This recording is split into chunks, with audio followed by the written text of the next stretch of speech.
vision hallucinante de vaisseaux spatiaux extraterrestres pénétrant dans l'atmosphère terrestre est utilisée dans les films et littérature depuis au moins le célèbre roman de H.G. Wells, La guerre des mondes, paru en 1898.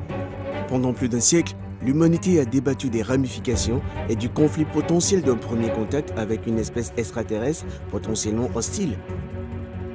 Au début du XXe siècle, la curiosité à l'égard de la possibilité de vie sur Mars et d'éventuelles civilisations sur place a conduit à la recherche de signes. Pourrions-nous communiquer avec un monde situé au-delà du nôtre? Comment pourrions-nous rechercher les signaux et des communications en provenance d'autres mondes? Cependant, les découvertes récentes au musée Tesla indiquent que l'inventeur a réellement interagi avec des martiens. Quelle est l'histoire de tout cela? Restez avec nous jusqu'à la fin pour tout savoir sur ces signaux mystérieux. Nikola Tesla, connu sous le nom de père de la physique, a été un héros méconnu de la plupart des historiens. Un génie et un inventeur désintéressé dont le principal objectif était de maîtriser l'électricité afin d'alimenter la planète entière et de servir l'humanité pour l'éternité. Il a inventé le courant alternatif qui a transformé le domaine de l'électricité et a servi de base à l'industrie électrique actuelle. Le brillant Nikola Tesla est crédité de plusieurs inventions révolutionnaires. Tout au long de sa carrière, il a conçu des pompes, des turbines, des indicateurs de vitesse et d'autres appareils. Même dans les dernières années de sa vie, il a continué à faire des recherches scientifiques et à innover. Malheureusement, nombre de ses projets ont été interrompus ou sont restés inachevés en raison d'un manque de soutien financier constant et de la propagande rivale, de la discrimination et d'une série d'événements malheureux. Nikola Tesla affirme qu'en juillet 1899, alors qu'il testait un émetteur grossissant conçu pour suivre les orages, il a reçu une forme de communication d'une source inconnue. Il suivait des orages à 6000 de distance une nuit quand il a entendu ces bips. Et c'était 3 bips affilés. C'était donc mathématique. Et ça n'avait aucun sens pour lui. Et plus il pensait, plus il réalisait qu'il venait de l'espace, peut-être des Martiens. L'orbite de Mars la place près de la Terre, à l'occasion, environ une fois tous les 1,8 ans en moyenne.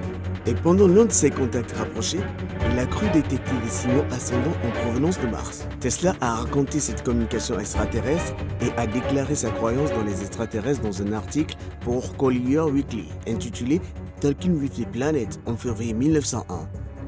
Il a dit « J'ai observé des actions électriques qui semblaient inexplicables.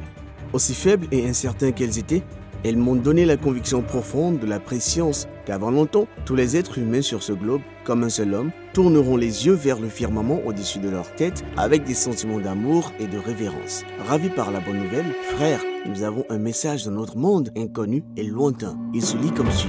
1, 2, 3. Tesla s'est fixé pour objectif de localiser d'autres transmissions radio en provenance des planètes lointaines. Tesla a théorisé que les extraterrestres qui lui ont envoyé ces communications étaient ici depuis un millénaire et avaient manipulé l'humanité depuis le début. Tesla a déclaré dans une lettre du New York Times en 1910 que les signaux provenant de Mars, très certainement, certaines planètes ne sont pas habitées, mais d'autres le sont. Et parmi celles-ci, doit exister une vie dans toutes les conditions et phases de développement. Personnellement, je fonde ma foi sur l'effet de perturbations électriques planétaires que j'ai découvert au cours de l'été 1899 et qui, d'après mes investigations, ne pouvaient pas provenir du Soleil, de la Lune ou de Vénus. Des études scientifiques plus poussées m'ont convaincu qu'elles devaient émaner de Mars. Tout doute à cet égard sera bientôt dissipé. Mais jusqu'où sont allées ces communications ? Ont-elles fini par lui permettre d'obtenir des informations vitales qui l'ont aidé à créer ses inventions? Beaucoup de gens pensent que c'est comme ça que ça s'est passé et que grâce à ses inventions, Tesla a communiqué directement avec des extraterrestres. Les collègues scientifiques de Tesla, cependant, l'ont rejeté après avoir entendu cette nouvelle inattendue et ont commencé à le traiter de savant fou. Ainsi, à son apogée, Nikola Tesla électrifiait littéralement la planète. Puis, il y a eu l'incident avec JP Morgan, l'homme le plus riche du monde à l'époque. Et après cela, le conflit infâme avec Edison, qui était aussi un homme puissant. On a découvert plus tard qu'il avait peut-être tenté d'envoyer un signal vers la planète Mars. Ses adversaires ont toutefois profité de ce fait pour tenter de ternir sa réputation. Au début des années 1900, on a prétendu que Tesla était pressenti pour le prix Nobel. Mais pour une raison quelconque, il ne l'a jamais obtenu. Aujourd'hui encore, les scientifiques ne lui accordent pas le crédit qu'il mérite.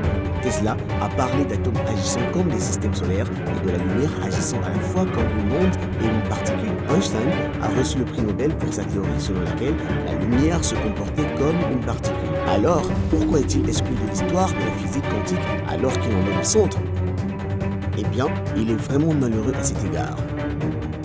Le musée Nikola Tesla de Belgrade, en Serbie, qui compte plus de 160 000 documents, offre un aperçu unique de certaines des aspirations futures de Tesla, notamment ce que certains pensent être des esquisses de vaisseaux spatiaux.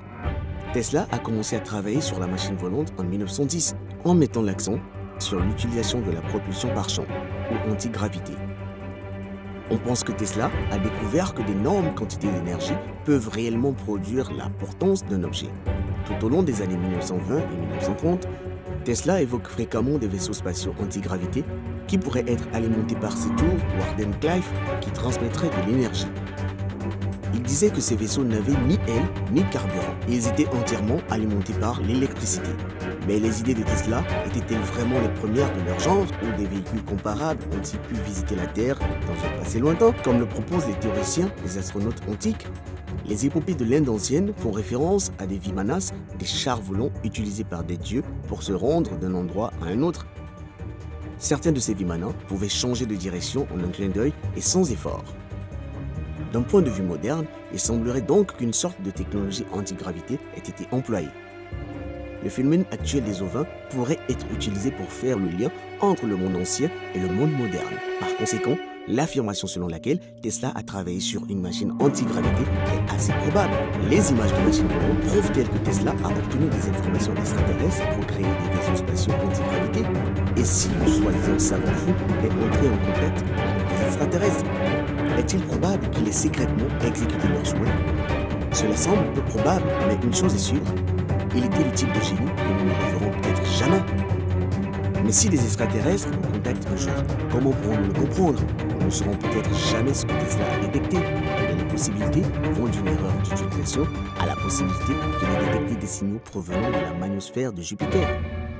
Bien que Mars soit dépourvu de martiens, que Tesla voulait trouver, la perspective d'une vie extraterrestre intelligente continue d'inspirer de nombreux chasseurs d'exoplanètes, astrobiologistes et chercheurs SETI, Search of Extraterrestrial Intelligence.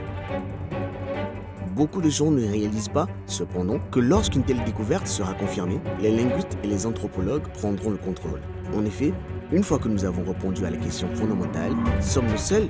La prochaine question qui se pose généralement est « Qui êtes-vous » Il est beaucoup plus difficile de répondre à cette question que ne le pensent de nombreux astronomes, parce qu'il n'y a pas de terrain d'entente apparent ou de modèle linguistique à suivre. Les méthodes que les linguistes ont laborieusement créées pour traduire des langues inconnues sont vidées de leur sens. La plupart des solutions actuelles, par exemple, supposent une langue dont la structure est basée sur des unités sonores. Lorsque les linguistes abordent une langue inconnue, la première étape consiste à diviser des phrases parlées en unités sonores répétées afin de repérer des modèles qui pourraient relever le sens. En l'absence de telles unités, une langue écrite peut être étudiée pour y trouver des structures de sens linguistiques équivalentes, appelées morphèmes. Bien que cela nécessite souvent un corpus de données d'une taille prohibitive. Malgré tout, toutes ces procédures que l'on appelle parfois ensemble la linguistique combinatoire ont été affinées pour donner un sens à des langues terrestres archaïques et mortes et nécessitent une formation archéologique approfondie pour être utilisée efficacement. Même la célèbre théorie de la grammaire universelle de Noam Chomsky suppose que certaines structures linguistiques sont universelles et ont une origine génétique et donc distinctement humaine. Développer un moyen d'interpréter une langue inconnue sans dépendre d'analogie avec les langues terrestres semble être une tâche apparemment impossible. Il est tout à fait possible qu'une langue extraterrestre soit dépourvue de sons ou de composantes écrites. Auquel cas, ces méthodes standards seraient inefficaces si nous étions confrontés à une telle langue étrangère. Néanmoins, les scientifiques, physiciens, mathématiciens et astronomes ont tenté d'aborder cette question en partant du principe que l'arithmétique et la physique sont une forme de langue universelle. L'Institut SETI crée en 1984 un partenariat de ces experts qui se consacrent à la recherche et à l'interprétation des messages extraterrestres intelligents.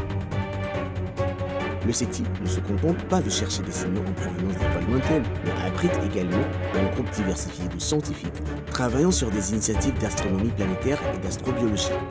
Dans les années 1960, Frank Drake, Carl Sagan et un groupe d'autres scientifiques ont commencé à chercher des signes de vie intelligente ailleurs dans l'univers. Il est devenu plus facile de détecter des signaux provenant de régions beaucoup plus éloignées lorsqu'il est devenu évident qu'il n'y avait pas de vie intelligente sur d'autres planètes du système solaire. L'équation de Drake était une méthode permettant d'estimer le nombre de civilisations dans la galaxie susceptibles d'émettre des signaux ratios que nous pourrions détecter. En général, Sagan et Drake étaient ravis de la perspective de contacter une vie intelligente ailleurs dans l'univers, car ils croyaient en la valeur progressive de la technologie et de la science. Ces civilisations, qui ont peut-être survécu plus longtemps que les nôtres, auraient probablement cessé d'être insignifiantes, comme la guerre, la destruction et la domination. Au début du XXe siècle, de nombreuses personnes ont cherché des signes de Mars dans les motifs lumineux. L'invention de la radio a considérablement accru la portée de cette quête au-delà de notre système solaire. Si les scientifiques n'ont pas encore découvert de signaux de provenance de notre planète, ils n'abandonnent pas pour autant. En effet, nous avons pris l'initiative de tendre la main des premiers et à bord des 2 voyageurs, nous avons composé des messages universels pour les âges. Faites-nous savoir dans les commentaires si vous pensez que Tesla a reçu des signaux de Mars ou s'il n'était qu'un savant fou.